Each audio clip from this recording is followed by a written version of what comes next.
नंद बाबा के यहाँ कुछ ब्राह्मणों की टोली आई। नंद बाबा ने प्रणाम किया, ब्राह्मणों का बड़ा स्वागत सत्कार किया। तो ब्राह्मणों ने आशीर्वाद स्वरूप भगवान से कहा, भगवान पुत्रवान भव। बाबा बेचारे मुस्कुराने लगे, हे ब्राह्मण देवता कैसा वरदान दिया। ब्राह्मण बोले, क्यों बाबा कहाँ है गौ है।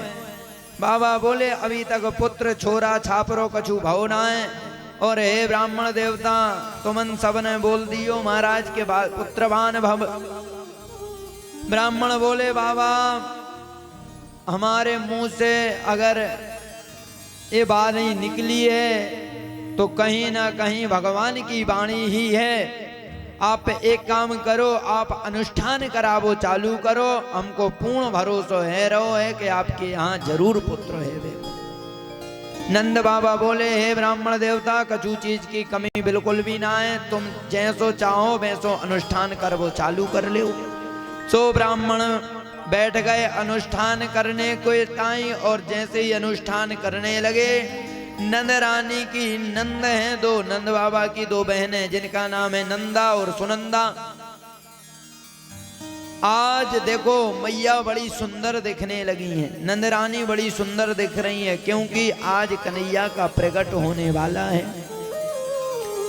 मैया महल में सो रही हैं और प्रतिदिन प्रातः काल बेला में ब्रह्म मुहूर्त में जाग जाती हैं। आज मैया बड़ी लेट तक सोती रही। नंदा ने जाके देखा तो बगल में एक लल्ला सो रहा कन्हैया नंद रानी के बगल में। जैसे ही नंदा ने देखा लाला है गौ महाराज, तो शोर मचाते हुए दौड़ी दौड़ी गई, बाबा है गौ है गौ है गौ।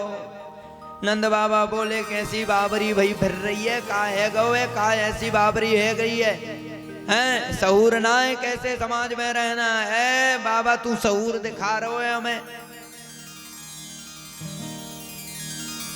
भाभी के यहाँ लाला है गौ है, तो को कछु पतो ही ना है, तू बैठो यहाँ पे पूजा करवे। अब नहीं नंद बाबा की खुशी को पारावा नहीं रहो महाराज, पूजा पाठ में मन ना लगवे। ब्राह्मण बोले, बाबा दही चढ़ा दे, बाबा पानी चढ़ा दे, बाबा भोग लगा दे, बाबा धूप दीप दिखावे लग जावे, बाबा चंदन लगा दे, बाबा इत्र लगा दे। ब्राह्मण डांटते हुए बोले, बाबा तेरो मन कहाँ है, पूजन में मन ना है, बता कहाँ मन है। बाबा बोले, कहा बताऊं ब्राह्मणों, मेरो मन पूरो मेरे छोरा में चलो गो है, अब मेरे पास मन ना रहो। ब्राह्मण बोले, तो एक काम करो, तुम हमारे लिए संकल्प कर ले और तुम जाओ अपने छोरा को देखने, पूजन हम कर लेंगे। नंद बाबा बोले, कोई बात ना है। ब्राह्मण तुरंत महाराज गायों का दान, 7 सोने के तिल के पहाड़ों का दान, वस्त्र भूषण का दान महाराज ब्राह्मणों को दिया। और नंद बाबा दौड़ के जाने लगे तो ब्राह्मणों ने रोक लिया, कहाँ जा रहे हो। अरे बोले, छोरा के दर्शन करने ताई जा रहे हैं। हे बाबा छोरा के दर्शन को जा रहे हो, रे मटमैली सी शकल बना के जा रहे हो, ऐसे छोरा के दर्शन तोरी करवे जा। में पहले जाके यमुना जी में डुबकी लगा, अच्छी सुंदर बगलबंदी पहन, चंदन थापा हुआ लगा, अच्छा श्रृंगार करके जा।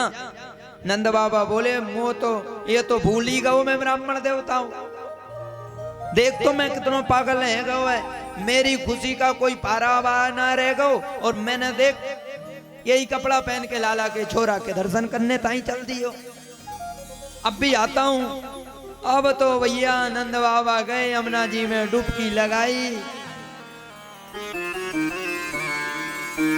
जैसे ही डुबकी लगाई यमुना जी में, नंद बाबा का बुढ़ापा दूर हो गया। ऐसा नंद बाबा को लगने लगा जैसे मैं छोरा छाप रो है। आए सफेद बगलबंदी, सफेद धोती, था पर्थ हुआ चंदन, बड़ी मोटी सी माला श्रृंगार करके ब्राह्मणों के सामने हो गए खड़े। हे ब्राह्मण देवताओं, अब बताओ मैं कैसा दिख रहा हूँ। ब्राह्मण बोले, बाबा सो तू दिख रहा है, सो तो कछु दिखाई नहीं रहा है, देख कितना सुंदर दिख रहा है। छोरा के अब जा दर्शन करने के ताई, पहले तो तू मट मेलो सो बनो जा रहा हो, तो है छोरा देख तो डर और जातो कि ये कौन आ गो, भूत जैसो बनो। नंद बाबा बोले, हे ब्राह्मण देवताओं तुम्हारो सब आशीर्वाद है, अब जाने दो, मुंह पे रहो ना जा रहा है। ब्राह्मण बोले, ठीक है तो जाओ। अब नंद महल में महाराज जब से ब्रजवासियन ने सुनो है कि नंदरानी के यहाँ छोरा है गो, तो महाराज पूरे ब्रज मंडल की दास दासियां, पूरे ब्रज मंडल की गोपियां ग्वाल सब नंद बाबा के यहाँ बधाई ले लेके आ रही हैं। बड़ा भीड़ चल रही है, बड़ा उत्सव चल रहा है। माखन मिश्री महाराज ऐसे बट रहे हैं, ऐसे लुट रहे हैं कि पूरे महल में कीच मची है। नंद बाबा जैसे ही दौड़े दौड़े श्रृंगार करके आए, वहां तो महाराज माखन के लौंदों पे लौंदा होली खेली जा रही है। महाराज एक दूसरे को माखन मार रहे हैं। एक गोपी ने ऐसा माखन को लौंदा मारो कि जाके नंद बाबा के मोड़े में घलो। महाराज नंद बाबा तो चौंक के रह गए, महाराज क्या कर दिया ये तुमने। गोपी महाराज पूरी डर गई, संभल गई। अब या बाबा ने सुनानो चालू कर दियो, गलती से आके ऊपर बताओ, आज ये सुंदर से कपड़ा और पहने हैं, अब ना छोड़ बे वालो ये बाबा।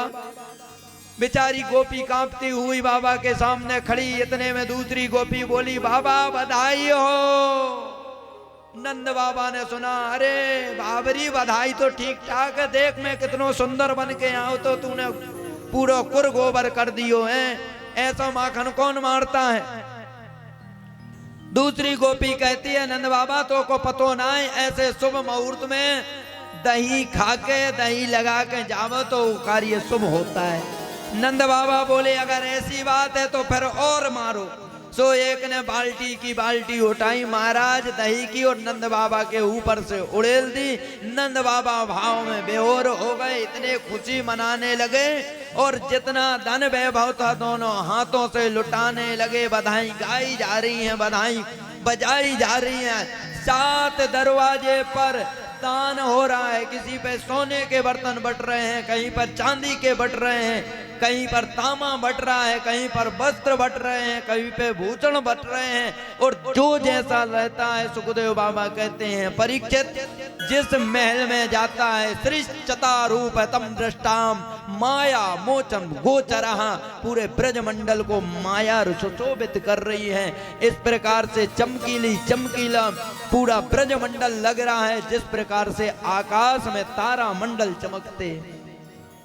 परीक्षित प्रश्न कर रहा है, महाराज कैसे चमक रहा है। तो बोले, एक जगह पर स्टील बर्तन बट रहे हैं, दूसरे को दान दिया, उसको पता चल गया। दूसरे नंबर गेट पर तो तांबे के बर्तन बट रहे हैं, तो वो स्टील के वहीं डाल देता है, तांबे के लेने चला जाता है, तांबे के लेके आता है। तीसरा बताता है, तीसरे गेट पर तो चांदी के बर्तन बट रहे हैं, तो वो तांबा वहीं पे फेंक देता, चांदी को लेने चल पड़ता। चांदी वाला आता, जब तक चौथे नंबर वाला आता, अरे तेरे को चांदी मिली है, देख मैं सोने के बर्तन लेकर आया हूं। वो चांदी वहीं फेंक देता है और सोने के बर्तन लेने चल देता है। सोने वाले को पता चला कि हीरे जवाहरात बट रहे हैं, तो हीरे जवाहरात को लेके सोना वहीं फेंक देता है और हीरे के लिए चल पड़ता है। इस प्रकार से जो ब्रजवासी जितने दान पुण्य लेकर आ रहे थे, वहीं पर उस वस्तु को छोड़ देते हैं। वो ऐसे चमकने लगती है जैसे तारा मंडल चमक रहा हो। ब्रज मंडल में देखने के लिए देवता लाइन पर लाइन लगाए हुए हैं। बोले नाथ अपने कैलाश को छोड़ के भगवान के दर्शन के लिए पधारे, नंद रानी ने दर्शन नहीं कराया। ब्रजवासी खूब बधाइयां लुटा रहे हैं, ब्रजवासी खूब बधाइयां गा रहे हैं। आओ ब्रजवासियों के साथ हम भी बधाई गाएं और खूब बधाई लुटाएं। फिर आगे कथा में प्रवेश करें।